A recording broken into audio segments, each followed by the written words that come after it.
You can't talk about the mass incarceration story without talking about the absence of strong public defender offices.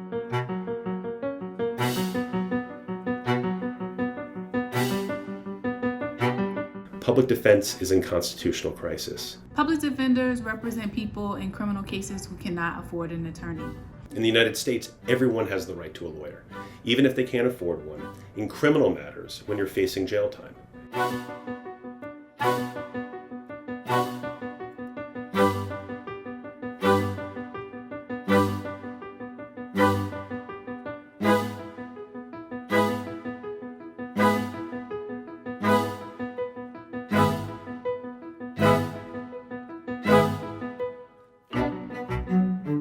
We currently have a criminal court system that provides two different systems of justice based on individuals who can afford to hire an attorney and individuals who have public defenders.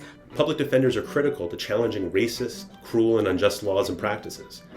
Defenders represent the most marginalized people in our society and are often the only actors in a position to hold police and prosecutors accountable and prevent the state from steamrolling people who've been caught up in the criminal legal system.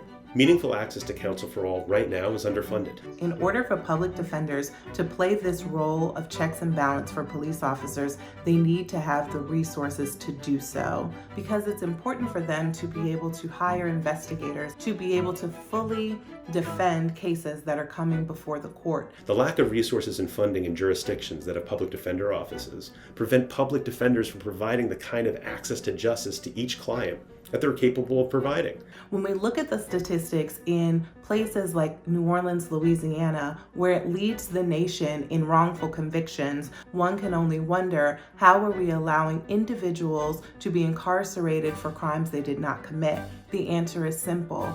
The attorneys who are handling the cases oftentimes are overworked and underfunded.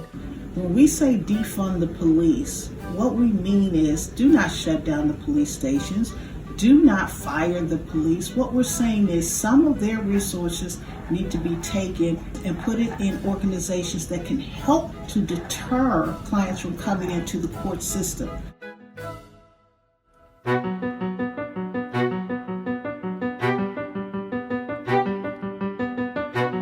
There's an election coming up where there are many judges on that ballot.